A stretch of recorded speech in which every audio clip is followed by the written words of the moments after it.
What fake thing that happens in movies pisses you off?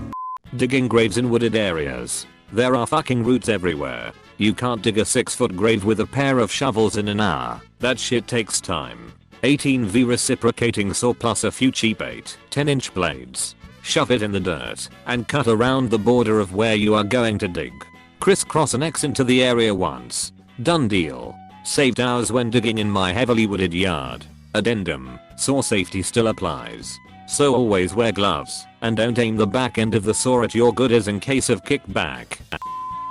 Mafia guys. Mobsters or hitmen, people who are in the business of killing people and disappearing inconveniences are intentionally clumsy or stupid when it comes to kill the protagonist. No double tap. Overcomplicated killing. Taking their sweet time. Not putting more than one or two henchmen for a particularly dangerous hostage. Overcomplicated killing, aha. Now that I've got you in my inescapable death trap, I'm just going to leave now and trust that the trap will kill you just fine on its own. I have no interest in seeing you die or watching my fiendishly complex contraption actually do what I designed it to do. I've got to get going if I'm going to be able to stop by the grocery store and the gas station on my way home. Bye. 10 minutes later. No. How could you have possibly escaped my inescapable death trap? 1. Where a witness confesses on the stand. 2. There's sudden surprise prosecution evidence. 3. Witnesses monologuing on the stand. 4. Minimal hearsay objections. 5. So much forensic evidence. Drives me batty. Objection. Your Honor. On what grounds? Witnesses narrating. Sustained.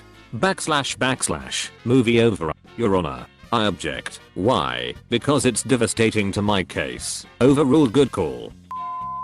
Hacking anything in seconds. I'm accessing the mainframe to open the security doors for you. Clickety clack click click clickety click rapidly. I'm in. Other guy, you really are the best hacker. Huh. Oh, I didn't hack it. I just typed admin in both the login and password fields. Must places never change that shit. Apostrophe. They never seem to make mistakes typing either. You never hear the telltale sound of the backspace key. Hello fellow programmer. I type 120 words a minute, but only like 12 of them are forward. The rest are backwards. As a fellow programmer, I can confirm. Backspace is probably my most used key when programming. Are people shooting at you? Take cover behind anything. Car doors, drywall, couches, tables, cardboard boxes. It doesn't matter. Everything is bulletproof. The worst offender is a couch. You're telling me machine guns won't go through a couch? I love that the Terminator, Sarah Connor Chronicles actually acknowledged this trope by having the FBI remark on finding the Connor's couch was actually reinforced Kevlar. When someone throws a grenade into a building and the whole building blows up. Grenades in movies either destroy everything in a mile radius or they are the equivalent of light shove. There is no in between. The fresh out of college student scoring a great apartment in a swanky part of town while working minimum wage job for themselves. In reality, you'd have 4 roommates for such a place. Or you're living in a dump in a bad part of town. And they and their friends always get the same table at their usual hangout. Like it's reserved specifically for them. After a hit to the head or being knocked unconscious, people are fine after a minute. Concussions don't seem to exist in movies. It's super bad for you. God bless Archer. On that note, Archer is the only media I've seen that actually represents tinnitus. Shout out to the Ringing Ear Gang. Rise up. Also the only show/movie that actually cares about not giving everyone unlimited bullets. Shooting the monitor as a way of stopping the computer. Alright, let me tell you the good news. We don't need the monitor. Apostrophe. Oh my god, I love Spider-Verse so damn much. Especially that scene. Laughed my ass off the first time. The bit after that with the act casual. Select a badger. Does it for me. I also like that the action text when the badger hits the scientist is badger. Whenever some idiot is running on foot while being chased by a car that's trying to run them down, they without fail always run straight down the middle of the street. When all they have to do is simply run off to the side where there's trees and lampposts and plenty of other shit to block them from getting hit. In that case, I always root for whoever's driving. This is common when running away from almost anything. Big boulder chasing you down. Run straight. Never turn. Some tall skinny pillar falling down. Run lengthwise. Don't try to sidestep it. Or when they do, run to the side. It's always at the last second for style points, when they could have sidestepped it from the very beginning. But it wouldn't have looked as cool. CinemaSins called it the Prometheus school of running away from things, which is one of the only of their criticisms / jokes that is fair to call out. People sneaking around inside air ducts. Don't get me wrong. In big buildings you absolutely can walk around in there. I've done it a lot. But 1. They're dirty as sin. Not gleaming metal. 2. There are screws poking in there and sharp edges everywhere. 3. There are lots of barriers to movement. Fans, filters, humidifiers, dampers and fire dampers. All of those would stop your progress. 4. It's not a quiet process. That metal bangs and clunks like crazy under your weight. Reminds me of the Mythbusters episode where Adam tries sneaking through a duct using magnets, and it sounds like a damn cannon. That's Jamie, not Adam. Adam did the vacuum suction window climbing rig. Instead. Episode 54, Crimes and Misdemeanors 1. Movie depictions of childbirth are often ridiculously wrong. They make it look so easy, quick, and clean. This is not the case. The baby comes out clean and 3 months old. My kid came out of a cut in my wife's stomach. 5 pounds and looked like a screaming bloody fat purple sumo wrestler. Seeing my wife with her stomach open like that has been scarred into my mind. I'm glad she had the screen and couldn't see. Yeah. The process is much more traumatic than I expected. OBTW, this whole thing can kill both your wife and your child in one go. And we are really busy with 50 other people. So you'll need to use your zero medical knowledge to alert us for when it's time for the baby to actually come. I hope you get a bunch of sleep now, because you won't get much when the barber's here. Teehee. Yeah. Thanks. The sleep deprivation wasn't particularly fun. Meanwhile, over here at T+30 minutes I'm thanking God that I don't have to plan 2 funerals, while also trying to chit chat with a billion relatives that I didn't know I had, all trying to see that rabbi. I wish someone had told me the sleep deprivation begins when labor begins. I might have tried to sleep before going to the hospital, so I would have been well rested before labor. I actually did conk out before the baby was born. A really fantastic epidural. I was woken up at 1 AM by my really sweet nurse telling me that I was at 10 centimeters dilated. She had me try a practice push to see if that made any progress. Whoa. Okay. Stop pushing, I'm going to get the doctor. I know it's the most common one, but since it hasn't been mentioned yet, I'll mention it. Gun reloads, or lack thereof, and the insane amount of ammunition the protagonist is carrying. Edit. Guys, mon, everyone's been commenting the same reply of how John Wick doesn't fall under this criteria for the past 24 hours. I know, okay. I get it, XD, please stop, lol. The fact that ammo apparently weighs nothing as well. That shit is heavy. Homes are always spotless and ridiculously large, and inhabited by people who were taken from House Hunter's central casting. She is a part-time kindergarten teaching assistant. He plays the tambourine in a Fleetwood Mac cover band. Their budget is $12 million. Apostrophe. Gotta love the marketing intern that lives in a spacious New York City apartment by herself. I'm a legacy graduate of an Ivy League school I got a full scholarship to since my daddy knows the dean as they graduated in the same year. I also get my parents to pay for my rent, clothes, food, car, if needed, and I'm still on their health insurance. Here's my blog, how I live debt free in New York City at age 23. Anyone can do it if you try. Just gotta make a budget and stick to it. Resist the call for Starbucks and avocado toast.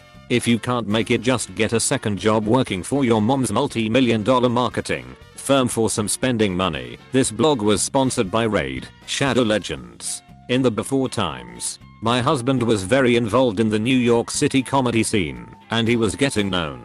But so many people were like, take these $500 classes and you should be hitting 7 or 8 clubs a night, and my husband was always like, I have a job I have to wake up for in the morning, so I can only hit 3 or 4 clubs, and people would say things like, well, if it's important you'll make time for it. Then we'd find out their parents were paying for their apartment / phone / utilities, so their job was for food and fun.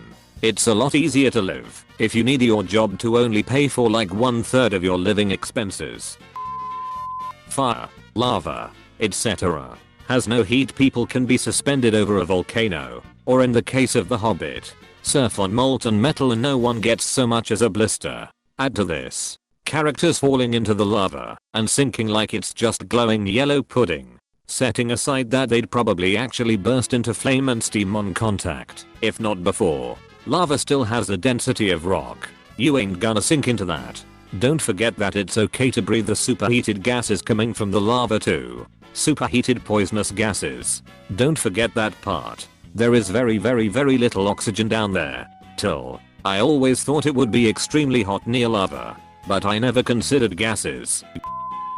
The old out of the blue intentional T-bone car accident. Like the bad guy is psychic and knew when and where to be and is totally immune to the flow of traffic, so they could time it just right to T-bone someone in an intersection. Absurd. Not to mention it never seems to actually succeed in causing the death of the intended victim. Nor does the bad guy ever seem to get injured at all.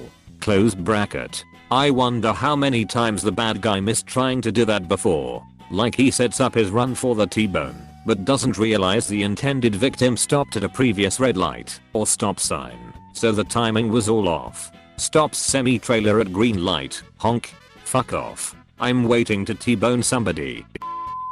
The member of the group that sacrifices themselves for no reason. Go on without me. I'll never make it. Yes you will. I'll carry you. No. Seriously. Go on. The writer needs me to die here so that I'm not with you guys when you need me later, or so that you can use me as backquote he would have wanted you to excuse. But it doesn't make sense for him to die here. Sir, I'm going to need you to get all the way off my back about this. Apostrophe. But wouldn't just saving him be super easy? Barely an inconvenience? Oopsie. That everyone in the Tom Cruise movie is the same height or shorter than him. They couldn't hide the size difference at all in Mission Impossible Fallout. Leading up to the fight scenes between Tom Cruise and Henry Cavill's characters, they had to have so many disabling things happen to Cavill's character to make it a feasible fight between them. That a sample can be DNA processed in 2 minutes, so you know who your killer is. On Lucifer, it's so over the top. I'm not even mad. The CSI chick will be standing over the body at the crime scene and tell them what the lab results were. Ella really is crazy with that. Another thing I love is when they're in some kind of crisis and Ella's like, I can run it in the lab, but it will take some time. And someone else's like, we don't have time, which allows Ella to magically get DNA results in 2 minutes. There's no time. Oh, great. Cause I was lying earlier. Apostrophe. There's an episode of TNG where they find Scotty, Dyson Sphere episode, and he chastises Geordi on truthfully telling Picard how long something will take. No one's going to think you're a miracle worker if you tell them how long it actually takes. Slight inconveniences that could easily be solved that are the main conflict of the movie. Hallmark anyone. 30 to 40-year-olds living high school or even junior high level drama. Acting like an easily removable piece of duct tape silences someone. Every time a car drives off/stops there's a sound of tires screeching, even if on a dirt road. Also every time a car crashes it explodes in a huge fireball. Setting off fire alarm/fire sprinklers. 1. Pulling a fire alarm will not activate fire sprinklers. 2. Setting off a single sprinkler head will not set off the entire system. Each fire sprinkler has either a glass bulb with heat sensitive liquid or a metal fusible link. You need to essentially break the bulk/link on each individual sprinkler to allow the water to flow. 3. The water leaving the sprinkler system will be black from the years of corrosion that occurs inside due to the stagnant water. You do not want to be around this water when it comes out. I designed these systems. I know how this shit works. If I'm not wrong, you are the expert. It takes a significant amount of heat also. Ordinary temperature sprinkler heads are 155 F. These will be the most common sprinkler heads you will come across. You can tell because the bulb color will be red. You will also have a standard response bulb, 5mm thick, and quick response bulb, 3mm thick. Bad science talk in general. Quantum nanotechnology. English please? This is the worst. And even more because it's usually used when people talk things that are actually quite simple. Well, you have to attach the lever and turn the crank. English please. You need to press the on button and then type go I'm not a scientist. Please. In English, etc. Yeah. Pet peeve of mine too. Gift wrapping the box and the lid separately. I mean, I get why they do it, multiple takes, but it always sticks out to me. Also, every bag of groceries has French bread. All the groceries, apart from the French bread, are spherical items like oranges and melons and they always drop them, and they roll away. Last night I had baguettes and loose oranges for dinner, so that's literally what I buy. Congrats. You're a trope. How terrible the bad guys are at shooting, and good guys just pull out a gun while running and shoot a dude dead from across the parking lot. THX4 silver woohoo, as he does a somersault while changing magazines. I like how being a good guy makes you a master of every small arm ever produced. Neck breaking for an easy or quick kill. I'm getting sick of it.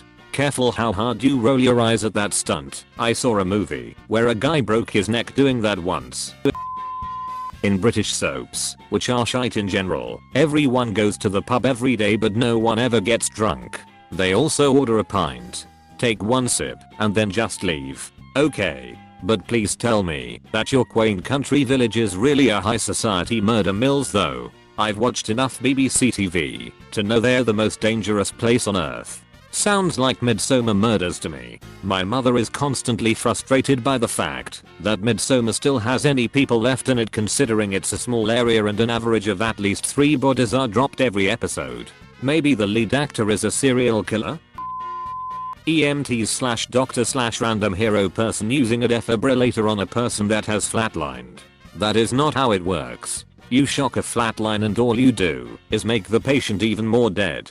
Flatliners get drugs to get their hearts beating and then get shocked. If that beat is abnormal, most modern EDs won't even let you shock someone if they're flatlining or if they don't have an arrhythmia. Exactly. Unfortunately, the myth of shocking a flatline is so prevalent that most people don't seem to know that. I can only hope that if I keel over somewhere, the ED brought to me is particularly user-friendly. When the plot necessitates the protagonist to be unconscious for several hours due to a blow to the head, then he/she just regains consciousness, shakes their head a few times, and is back to normal. I've had several concussions from sports in my life, and only one where I lost consciousness, and that was for maybe several seconds. For that one I spent weeks fighting nausea, headaches, and vision problems. My mood was impacted for months. There's no way I could just get up and start kicking ass after being out for several hours. If you're out for several hours from a blow to the head, it's pretty unlikely you will ever wake up. Also, if someone cracks you on the head hard enough to induce unconsciousness, you're probably going to spend the next little while either seizuring, throwing up, or just really tired and dizzy. You're certainly not going to leap up and chase someone along a moving train.